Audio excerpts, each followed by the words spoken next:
Third episode के first scene में हम कुछ पुलिस ऑफिसर को देखते हैं जो हीट ब्लास्ट को पकड़ने के लिए उसको चारों तरफ से घेर लेते हैं। और गाइस ये जो हीट ब्लास्ट है इसका नाम एलन है जो कि एक प्लम्बर का बेटा है। तभी हम एक पुलिस ऑफिसर को देखते हैं जिसका नाम शेरिफ होता है जो एलन से कहता है तुम ही हर जगह आग लगा रहे हो इसलिए अब खुद को कानून के हवाले कर दो। लेकिन तभी एलन कहता है आप गलत समझ रहे हो, मैंने कहीं कोई आग नहीं लगाई है, इसलिए आप लोग मेरा पीछा करना छोड़ दो। और फिर तभी हम शेरिफ को देखते हैं जो एलन को पकड़ने के लिए अपने पुलिस ऑफिसर से एलन के ऊपर पानी से अटैक करवाता है। लेकिन एलन उस अटैक को ब्लॉक करते हुए एक फायर वॉल से फायर ट्रक को डिस्ट्रॉय कर देता है। तभी हम एलन को देखते हैं जो अपने सामने बैठे पुलिस ऑफिसर से कहता है मेरे समझ में नहीं आता तुम लोग मेरा ही पीछा क्यों कर रहे हो। और फिर तभी हम एक पुलिस ऑफिसर की कार को देखते हैं जो बहुत स्पीड से एलन की तरफ आती है और एलन को ठोक देती है, जिससे एलन एक मकान से जाकर टकराता है और नीचे गिरकर अपने इंसानी फॉर्म में आकर बेहोश हो जाता है। फिर इसके अगले सीन में हम एलन को पुलिस स्टेशन में देखते हैं जहां शेरिफ एलन से कहता है पिछले कुछ हफ्तों से हर जगह काफी आग लगी है और तुमने ही कई जगह आग लगाकर अजीबो गरीब रास्ते बनाए हैं, इसलिए तुम हमें सब कुछ सच सच बता दो।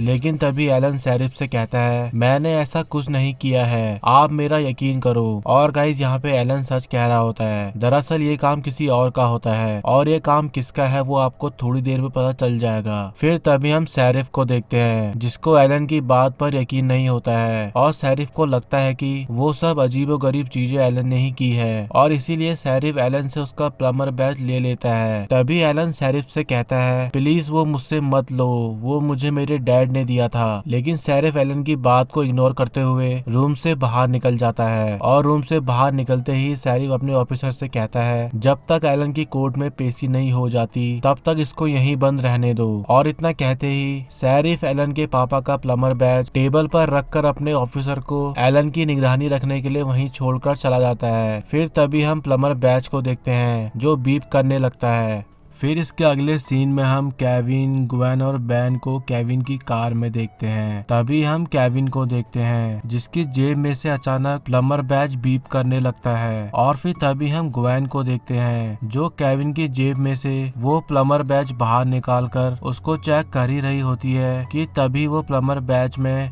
ग्रीन कलर की लाइट के साथ एक मैप लोकेशन शो होती है जिसमें दूसरे प्लम्बर बैज यानी एलन के प्लम्बर बैज की लोकेशन शो होती है। फिर तभी हम बैन को देखते हैं जो उस मैप लोकेशन को देखते हुए ग्वेन और केविन से कहता है इस मैप में दूसरे प्लम्बर बैच की लोकेशन ढूंढने के लिए एक जीपीएस लगा है और मुझे ऐसा लगता है ग्रैंडपा मैक्स का ये हमारे लिए कोई इशारा है, शायद वो हमें अपना पता बता रहे हैं। तभी हम केविन को देखते हैं जो बैन की बात सुनने के बाद उस लोकेशन पर जल्दी पहुंचने के लिए अपनी कार की स्पीड बढ़ाता है। फिर इसके अगले सीन में हम एलन को देखते हैं जो एक बार अपनी बॉडी को हीट ब्लास्ट में ट्रांसफॉर्म करके दोबारा अपनी नॉर्मल फॉर्म में आ जाता है ताकि वो अपने थूक को गर्म कर सके, क्योंकि पुलिस ऑफिसर ने एलन के रूम को बर्फ से पूरा ठंडा रखा था ताकि एलन वहां से भाग ना पाए। फिर तभी हम एलन को देखते हैं जो अपने थूक से हथकड़ी को पिघलाकर चुपके से रूम से बाहर निकलता है और हीट ब्लास्ट में ट्रांसफॉर्म हो जाता है। तभी हम पास में ही बैठे पुलिस ऑफिसर को देखते हैं जो एलन के ट्रांसफॉर्म होने के शोर से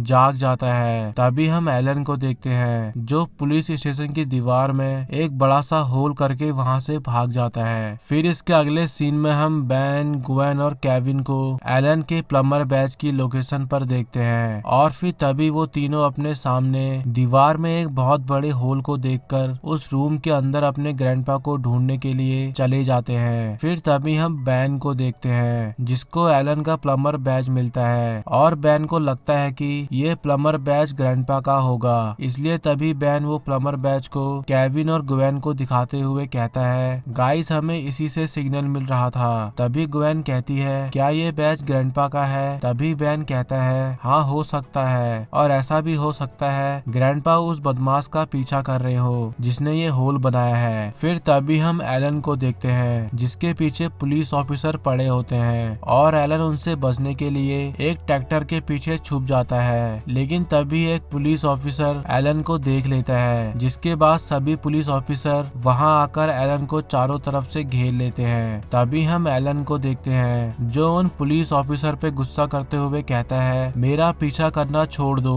और इतना कहते ही एलन जोर से चिल्लाता है जिससे उसकी आग बहुत तेजी से बढ़ जाती है, और एलन की आग बढ़ने से एक धमाका होता है और इस धमाके से सारे पुलिस ऑफिसर बेहोश हो जाते हैं। फिर तभी हम एलन को देखते हैं जो सभी पुलिस ऑफिसर को बेहोश देखकर घबरा जाता है, क्योंकि वो उनको चोट नहीं पहुंचाना चाहता था। इसलिए एलन पहले शेरिफ के पास जाकर उसको देखने के लिए अपना हाथ जैसे ही आगे बढ़ाता है, वैसी एक पिंक कलर की एनर्जी शील्ड एलन को रोक लेती है। तभी एलन अपने पीछे मुड़कर देखता है तो उसको ग्वेन, केविन और बैन दिखते हैं। तभी केविन बैन से कहता है ये तो बिल्कुल हीट ब्लास्ट का जुड़वा लगता है, तुम कहो तो मैं इसकी धुलाई कर दूं। लेकिन तभी बैन केविन से कहता है नहीं, मैं खुद कर लूंगा, और इतना कहते ही बैन ऑम्निट्रिक्स में जेट्रे को सिलेक्ट करके उसमें ट्रांसफॉर्म हो जाता है। फिर तभी हम एलन को देखते हैं जो बैन को एलियन बना देखकर थोड़ी दूर भागकर हवा में उड़ जाता है और बैन पर अटैक करता है, लेकिन बैन एलन के अटैक को ब्लॉक कर जेट्रे की टेल से एलन पर जेट्रे की लेजर से अटैक करता है, जिससे एलन घायल होकर नीचे गिर जाता है। फिर तभी हम बैन को देखते हैं जो नीचे उतरकर जेट्रे से अपनी नॉर्मल फॉर्म में आकर एलन से पूछता है लाल शर्ट में एक आदमी तुम्हारा पीछा कर रहा था, बताओ मुझे वो कहाँ है। तभी हम एलन को देखते हैं जो बैन की बात सुनकर चौंक जाता है और बैन से कहता है ये तुम किसकी बात कर रहे हो, तुम्हें कोई गलत फहमी हुई है। तभी बैन एलन पर गुस्सा करते हुए दोबारा अपने ग्रैंडपा के बारे में पूछ ही रहा होता है। वैसी शेरिफ और उसके ऑफिसर बैन और एलन को घेर लेते हैं। तभी हम शेरिफ को देखते हैं जो एलन को बैन के साथ देखकर वो एलन को और गलत समझता है, और इसीलिए शेरिफ को एलन को देखकर और गलत फहमी हो जाती है। और फिर तभी शेरिफ एलन से कहता है मैं जानता था तुम इस काम में अकेले नहीं हो, आखिरकार मैंने तुम्हें और तुम्हारे साथी को पकड़ ही लिया, इसलिए अब चलो अपने हाथ ऊपर करो। और फिर तभी हम बैन और एलन को देखते हैं जो शेरिफ की बात सुनने के बाद वो दोनों वहाँ से भागने लगते हैं। तभी हम शेरिफ और उसके ऑफिसर को देखते हैं जो बैन और एलन का पीछा कर रहे होते हैं, लेकिन उनको वो दोनों कहीं नहीं मिलते हैं। फिर तभी हम एक ऑफिसर को देखते हैं जो शेरिफ से कहता है सर लगता है वो दोनों यहाँ हैं। तभी शेरिफ वहाँ आकर देखता है तो वो केविन की कार होती है जो बहुत स्पीड से आ रही होती है। फिर तभी हम शेरिफ को देखते हैं जो अपने साथी को बचाने के लिए उसको धक्का देकर खुद को भी बचा लेता है, और फिर इसके बाद शेरिफ और उसके दोस्त केविन की कार का पीछा करने लगते हैं। तभी हम केविन को देखते हैं जो आगे रास्ता न होने के कारण अपनी कार को रोक देता है। तभी हम शेरिफ को देखते हैं जो केविन को पकड़ लेता है और केविन के कार के पास आता है, और उसको ऐसा लगता है कि कार के अंदर एलन है, इसलिए शेरिफ कहता है एलन बाहर निकल जाओ, अब खेल खत्म हुआ। और शेरिफ की बात सुनने के बाद कार का शीशा खुलता है और शेरिफ कार के अंदर केविन और ग्वेन को देखकर चौंक जाता है। फिर तभी हम शेरिफ को देखते हैं जो केविन को ड्राइविंग रूल्स न फॉलो करने के जुर्म में केविन की कार का चालान करके वहाँ से चला जाता है। और गाइस आपको मैं बता दूं ये सब ड्रामा केविन ने करके करा होता है ताकि वो सभी पुलिस ऑफिसर को बेवकूफ बनाकर बैन और एलन को बचकर भागने का थोड़ा टाइम दे सके। फिर तभी हम ग्वेन को देखते हैं जो केविन से कहती है केविन तुम मुस्कुरा रहे हो, तुम्हें $4 का फाइन भरना पड़ेगा। तभी हम केविन को देखते हैं जो ग्वेन को मुस्कुराते हुए अपने चालान को बाकी के ढेर सारे चालान के साथ कार के डैशबोर्ड के बॉक्स में रख के ग्वेन से कहता है जानता हूँ ग्वेन, फाइन भरने में मैं अब तक रिकॉर्ड बना चुका हूँ। और इतना कहते ही केविन वहाँ से बैन के पास जाने के लिए कार निकाल कर निकल जाता है। और फिर तभी हम ग्वेन को देखते हैं जो रास्ते में केविन से कहती है मुझे नहीं लगता ग्रैंडपा का इस पूरे मामले से कोई लेना देना है। तभी केविन ग्वेन से कहता है मुझे भी यही लगता है ग्वेन। तभी ग्वेन कहती है लेकिन वो बैच हीट ब्लास्ट का होना चाहिए, लेकिन वो बैच उसको मिला कहाँ से। तभी केविन ग्वेन से कहता है देखो ग्वेन, वो प्लम्बर तो नहीं है लेकिन वो जरूर प्लम्बर का बेटा है, और वो बैच उसे उसके डैड ने दिया होगा ताकि असली प्लम्बर उसे गैर कानूनी ढंग से पृथ्वी पर रहने के लिए उसे गिरफ्तार न करे। ग्वेन ऐसे कई इंसान हैं जिनके दादा परदादा एलियन हैं, इनमें से ज्यादातर के पास सुपर पावर है। एग्जाम्पल के तौर पर खुद को ही देख लो, तुम भी तो उन्हीं की तरह हो, तुम्हें भी तुम्हारी पावर अपने ग्रैंडपा की बदौलत मिली है, क्या तुम्हें इस बारे में पता था? तभी हम ग्वेन को देखते हैं जो केविन से कहती है मुझे मेरी शक्तियाँ जादुई किताबों और ताबीजों से मिली है। तभी हम केविन को देखते हैं जो मुस्कुराते हुए कहता है जादू। फिर इसके अगले सीन में हम एलन और बैन को देखते हैं। तभी हम एलन को देखते हैं जो बैन से उसकी जान बचाने के लिए शुक्रिया कहता है और साथ ही बैन को अपने बारे में बताता है और बैन से कहता है बैन मुझे अपनी शक्तियाँ अभी कुछ हफ्ते पहले ही मिली है। फिर तभी बैन एलन से पूछता है तुम कोई एलियन हो? तभी हम एलन को देखते हैं जो हीट ब्लास्ट से ट्रांसफॉर्म होकर अपने इंसानी रूप में आकर बैन से कहता है बैन मैं आधा इंसान और आधा एलियन हूँ और मेरी मॉम इंसान है और मेरे डैड एक प्लम्बर है। तभी बैन एलन से कहता है वो एक इंटरगैलेक्टिक पुलिस है और एलन तुम्हें तुम्हारा बैज तुम्हारे डैड ने दिया होगा। तभी एलन बैन से कहता है हाँ बैन, लेकिन अब वो मेरे पास नहीं है क्योंकि इंस्पेक्टर शेरिफ ने उसे मुझसे छीन लिया। तभी हम बैन को देखते हैं जो मुस्कुराते हुए एलन को उसके डैड का प्लम्बर बैज दिखाते हुए कहता है घबराओ मत, वो मेरे पास है। और फिर तभी बैन एलन की तरफ उसका बैज फेंकता है जिसको एलन कैच कर लेता है और फिर तभी वहाँ केविन और ग्वेन भी पहुँच जाते हैं। तभी केविन बैन के पास आते हुए एलन को देखकर बैन से पूछता है ये कार्टून कौन है? तभी हम एलन को देखते हैं जो हीट ब्लास्ट में ट्रांसफॉर्म हो जाता है और तभी बैन हीट ब्लास्ट की बॉडी का एक छोटा सा टुकड़ा लेकर सबको एक डिजाइन बनाकर दिखाता है जो उसने खेत के ऊपर से उड़ते वक्त देखा था। तभी सभी लोग उस डिजाइन को देखकर चौंक जाते हैं। तभी बैन सभी से कहता है देखो ये निशान जलने के उससे तो नहीं हुए हैं, ये जरूर कोई खुफिया निशान है। लेकिन तभी ग्वेन बैन से कहती है नहीं बैन, ये कोई खुफिया निशान नहीं है, ये जरूर कोई सर्किट है। और फिर इसके बाद वो सभी लोग ग्वेन की मदद से उस निशान के बारे में पता करने के लिए खेत के ऊपर ग्वेन की मदद से हवा में खड़े होकर उस पूरे खेत को देखने लगते हैं। और तभी ग्वेन सभी से कहती है देखा, मैंने कहा था ना ये एक सर्किट है और मुझे ऐसा लगता है ये पूरी घाटी एक मशीन है। फिर तभी हम बैन को देखते हैं जो सबसे कहता है गाइस जरा वहाँ तो देखो।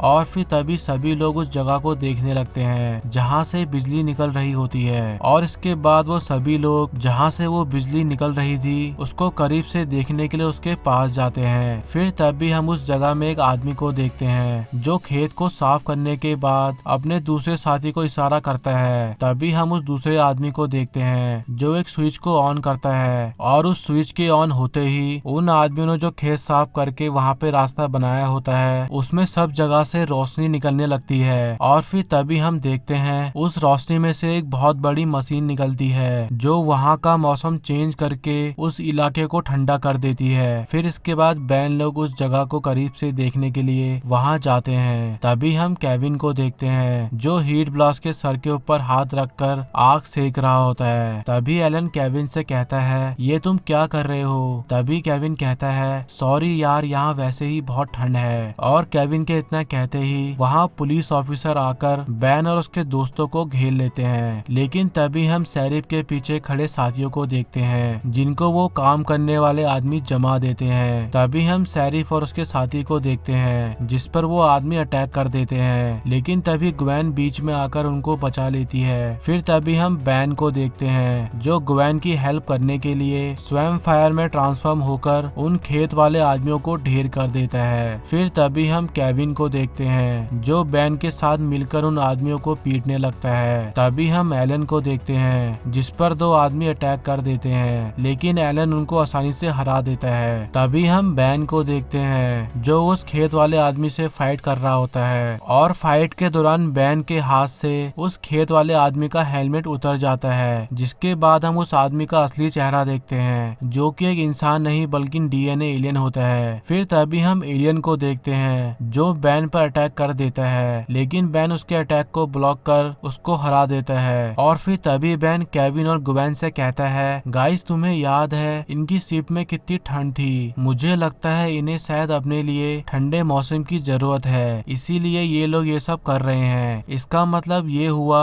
कि ये एलियंस यहाँ एक एयर कंडीशनर लगा रहे हैं। और फिर तभी बैन के इतना कहते ही डीएनए एलियन बैन के पीछे से उसके ऊपर अटैक करके बैन को जमा देते हैं। तभी हम ग्वेन को देखते हैं जो बैन के पास आ ही रही होती है, लेकिन डीएनए एलियन ग्वेन के ऊपर अटैक करके उसको भी जमा देते हैं। और फिर इसके बाद डीएनए एलियन केविन, शेरिफ और उसके ऑफिसर को भी जमा देते हैं। तभी हम एलन को देखते हैं, जिस पर डीएनए एलियन एलन को जमाने के लिए उसके ऊपर अटैक करता है, लेकिन एलन पर उस जमा देने वाली मशीन का कोई भी असर नहीं होता है। तभी हम उस एलियन को देखते हैं जो एलन को देखकर चौंक जाता है। फिर तभी हम कुछ और एलियन को देखते हैं जो एलन को जमाने के लिए आगे बढ़ रहे होते हैं, लेकिन तभी हम बैन को देखते हैं जो अपने हैंड से फायर अटैक करके ठीक होकर एलन को बचाने के लिए अपनी पावर का यूज करता है, जिससे आसपास के पौधों में जान आ जाती है। और फिर इसके बाद वो पौधे उन सभी डीएनए एलियन को पकड़कर आपस में जोर से पटक देते हैं, जिससे वो सभी डीएनए एलियन ढेर हो जाते हैं। और फिर इसके बाद बैन एलन के पास जाता है और एलन को उस वेदर मशीन को तबाह करने के लिए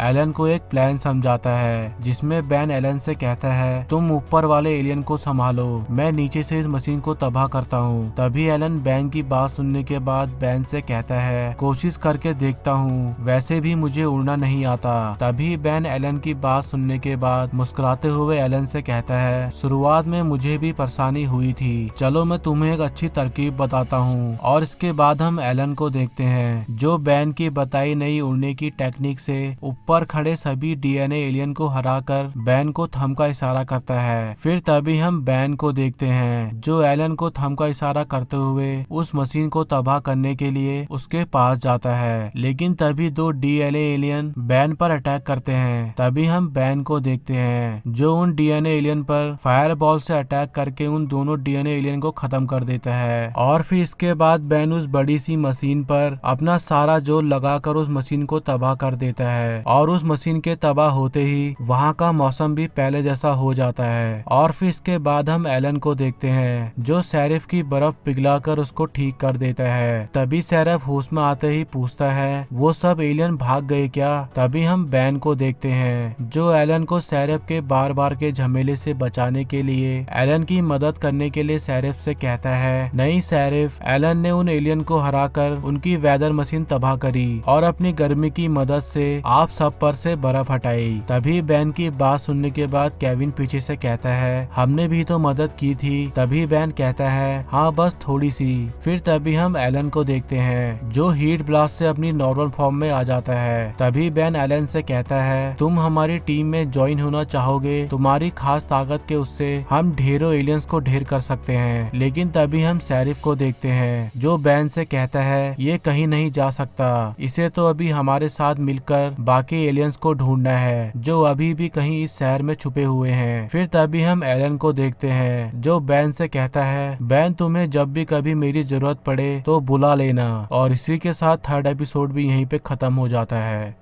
फोर्थ एपिसोड के फर्स्ट सीन में हम केविन को देखते हैं जो अपने दोस्त आरजी से एक मशीन के सिलसिले में मिलने आया होता है। लेकिन तभी आरजी केविन से कहता है जिस मशीन की उसे तलाश है वो मेरे पास नहीं है, लेकिन वो जिसके पास है वो उसे जानता है। और फिर इसके बाद इसके अगले सीन में हम बैन और ग्वेन के साथ केविन को भी देखते हैं जो ग्रैंडपा मैक्स की वैन को ठीक करके उसे वहाँ से लेकर भागने लगता है। और केविन को इस तरह से भागता हुआ देखकर बैन और ग्वेन को उसके ऊपर शक होता है। फिर तभी हम बैन को देखते हैं जो केविन का पीछा करने के लिए बिग चिल में ट्रांसफॉर्म होकर केविन का पीछा करता है और केविन को रोकने की बहुत कोशिश करता है, लेकिन वो केविन को रोक नहीं पाता है। फिर तभी हम केविन को देखते हैं जो बैन को रोकने के लिए उसके ऊपर जाल छोड़ता है जिसमें बैन फंस जाता है और केविन वहाँ से भाग जाता है। तभी हम बैन को देखते हैं जो खुद को उस जाल से बिग चिल की पावर को यूज करके बच जाता है। और फिर तभी वहाँ ग्वेन भी आ जाती है, जिसके बाद ग्वेन केविन को ढूंढने के लिए केविन के रुमाल से अपनी पावर का यूज करके केविन को ढूंढ लेती है। फिर इसके अगले सीन में हम केविन और आरजेट को देखते हैं। तभी हम केविन को देखते हैं जो आरजेट को ग्रैंडपा मैक्स की प्लमर टेक्नोलॉजी वाली वैन के बारे में समझा रहा होता है। तभी हम आरजेट को देखते हैं जो केविन पर अपने नुकीले तीर से हमला करके केविन से कहता है इस वैन को बेचकर मैं अपना कर्जा चुकाऊंगा और थोड़ी मस्ती वगैरह करूंगा, इसलिए तुम मुझे माफ करना दोस्त। तुम्हें दोबारा धोखा देने के लिए लिए और इतना कहते ही आर्जिट केविन को वैन से बाहर फेंककर वहाँ से भागने लगता है। तभी हम केविन को देखते हैं जो अपनी पावर का यूज करके आर्जिट को रोकने के लिए उसके ऊपर पत्थर फेंकता है, जिससे आर्जिट बच जाता है और वहाँ से भाग जाता है। और आर्जिट के जाते ही वहाँ बैन और ग्वेन भी आ जाते हैं। तभी हम बैन को देखते हैं जो केविन पर बहुत गुस्सा करता है और उसको धोखेबाज कहता है, लेकिन तभी ग्वेन बैन से कहती है, बैन ऐसा कुछ नहीं है, केविन ने हमें धोखा नहीं दिया है, जरूर कुछ बात है। फिर तभी हम केविन को देखते हैं जो बैन और ग्वेन को बताता है, बैन ग्वेन सही कह रही है, मैं इतना बेवकूफ नहीं हूँ जो इतनी एडवांस प्लम्बर टेक्नोलॉजी को ऐसी किसी के हाथ में सौंप दूंगा। और इतना कहते ही केविन बैन और ग्वेन को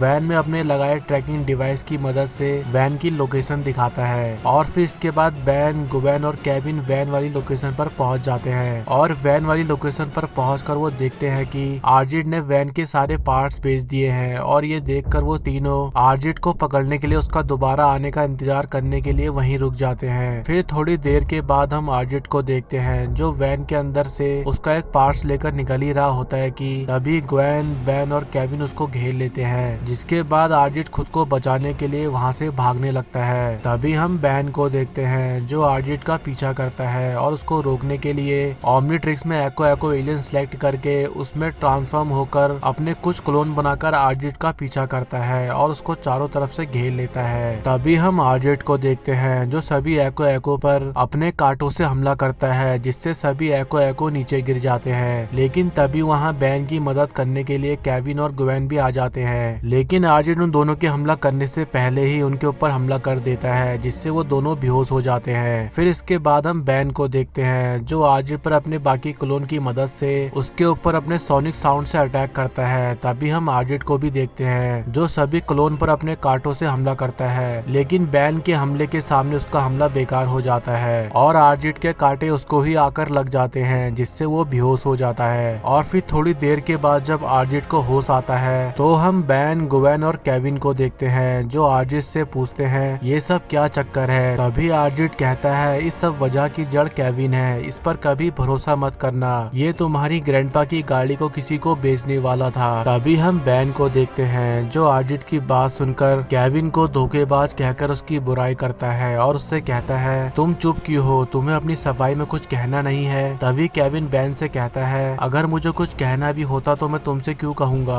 और इतना कहते ही केविन बैन और ग्वेन से नाराज होकर उनसे बाय बोलकर वहाँ से चला जाता है। और फिर इसके अगले सीन में हम केविन को वोल्केनिस के पास देखते हैं, क्योंकि केविन को किसी से पता चलता है कि वोल्केनिस को केविन की तलाश है, इसलिए केविन वोल्केनिस के पास उससे मिलने आया होता है। तभी हम वोल्केनिस को देखते हैं जो केविन को एक नया होलोग्राम डिवाइस दिखाता है जिसकी केविन को तलाश होती है। और गाइस मैं आपको बता दूं केविन ने इसी होलोग्राम डिवाइस को पाने के लिए ग्रैंडपा मैक्स की वैन के जरिए ये प्लान बनाया था इस होलोग्राम डिवाइस को पाने के लिए, इसीलिए केविन ने ग्वेन और बैन को इस बारे में कुछ नहीं बताया था। और केविन ने बैन और ग्वेन को इस बारे में क्यों नहीं बताया वो आपको अभी थोड़ी देर में पता चल जाएगा। फिर तभी हम वोल्केनिस को देखते हैं जो केविन को वो होलोग्राम डिवाइस देने का बस एक नाटक करता है, क्योंकि केविन ने वोल्केनिस का पहले का हिसाब नहीं चुकाया होता है, इसलिए वोल्केनिस उससे अपना पुराना हिसाब चुकाने के लिए केविन को एक टेक्नोलॉजी की मदद से उसे टाइटनर यानी डायमंड हेड के टुकड़े को जबरदस्ती छुआता है, जिससे केविन उस पत्थर के टुकड़े की एनर्जी को सोखता जाता है और इतना सोख लेता है कि वो एक बड़े से मॉन्स्टर टाइप में बदल जाता है। तभी वोल्केनिस केविन से कहता है ये पूरी गैलेक्सी का सबसे रेयर और कीमती पत्थर है और पूरी पृथ्वी पर सिर्फ यही एक टुकड़ा है, लेकिन मुझे अब कोई परेशानी नहीं है क्योंकि अब तुम जो आ गए हो अब मैं बहुत पैसे वाला बन जाऊंगा। फिर तभी हम वोल्केनिस के लोगों को देखते हैं जो केविन के ऊपर चढ़कर उस पत्थर को तोड़कर इकट्ठा करने लगते हैं। तभी केविन वोल्केनिस से कहता है तुम्हें जितना पत्थर चाहिए तुम ले लो, लेकिन वो hologram device please ban Tennyson को दे देना। तभी वोल्केनिस हंसता है और वो होलोग्राम डिवाइस को फेंक देता है, जिसके बाद हम बैन और ग्वेन को देखते हैं जो वहीं छुपकर उन सबकी बातों को सुन लेते हैं। तभी हम वोल्केनिस को देखते हैं जो बैन को देखकर उस पर अटैक करता है, जिससे बैन दूर जाकर गिरता है। और फिर इसके बाद वोल्केनिस के आदमी ग्वेन पर हमला करते हैं, लेकिन ग्वेन उन सबको पीट कर हरा देती है। तभी हम दूसरी तरफ बैन को देखते हैं जो वोल्केनिस के सूट के अंदर घुसकर बाहर निकल जाता है, जिससे वोल्केनिस के पूरे सूट पर बर्फ जम जाती है और पूरे सूट में बर्फ जमने के उससे एक धमाका होता है जिसमें वोल्केनिस तो बच जाता है लेकिन उसका पूरा सूट तबाह हो जाता है। फिर तभी हम ग्वेन को देखते हैं जो केविन को उस मशीन से आजाद कर देती है, जिसके बाद केविन अपनी पावर पे कंट्रोल करके अपनी नॉर्मल फॉर्म में आ जाता है और ग्वेन को हक करता है। फिर इसके बाद हम बैन को देखते हैं जो बिग चिल से अपनी नॉर्मल फॉर्म में आकर केविन और ग्वेन के पास जाकर वोल्केनिक्स को उनको दिखाते हुए कहता है अब हमें इस नमूने का क्या करना चाहिए। तभी केविन कहता है इसका और मेरा जो हिसाब था वो इस पत्थर के टुकड़े के साथ अब खत्म हो चुका है। और इतना कहते ही वो तीनों वहाँ से जाने लगते हैं, लेकिन तभी केविन को याद आता है और वो रुककर उस होलोग्राम डिवाइस को उठाता है। तभी बैन केविन से कहता है तुमने इसके लिए इतना सब कुछ किया, लेकिन तुमने इसके बारे में पहले बताया क्यों नहीं। तभी केविन कहता है मैं एक मुजरिम रह चुका हूँ, अगर मैं तुम्हें ये सब बताता तो तुम मेरा यकीन नहीं करते, इसलिए मैंने ये सब किया। इसलिए जब अगली बार से मैं तुमसे कहूँ कि मुझे अकेले काम करने दो तो तुम मुझे वो काम को अकेले करने देना। तभी ग्वेन केविन की बात सुनने के बाद केविन से कहती है तुम्हें अपनी सोच बदलनी चाहिए केविन। तभी बैन भी केविन से कहता है केविन तुम्हें अपने गुजरे हुए कल को छोड़कर अपने आने वाले कल के बारे में सोचना चाहिए। तभी केविन बैन और ग्वेन की बात सुनने के बाद उनसे कहता है लेक्चर अच्छा था, लेकिन बैन अब जरा तुम इस डिवाइस को एक्टिव तो करो। और फिर इसके बाद बैन उस होलोग्राम डिवाइस को ऑन करता है और उस डिवाइस की ऑन होते ही हम बैन के ग्रैंडपा को देखते हैं जो बैन को बताते हैं बैन अगर तुम ये मैसेज देख रहे हो तो तुम सही राह पर हो। इसलिए बैन अभी ऐसी बहुत सी बातें हैं जो मैं तुम्हें अभी नहीं बता सकता हूँ, लेकिन इतना जरूर कह सकता हूँ बैन तुम ये काम अकेले नहीं कर सकते। और मेरे ख्याल से अब तक तुम्हारी मुलाकात कुछ प्लम्बर बच्चों से जरूर हो गई होगी, लेकिन बैन तुम्हें अभी और प्लम्बर बच्चे ढूंढने होंगे और एक मजबूत टीम बनानी होगी। और इतना मैसेज देते ही वो डिवाइस बंद हो जाता है। और इसी के साथ हमारा आज का ये एपिसोड भी यहीं पे खत्म होता है।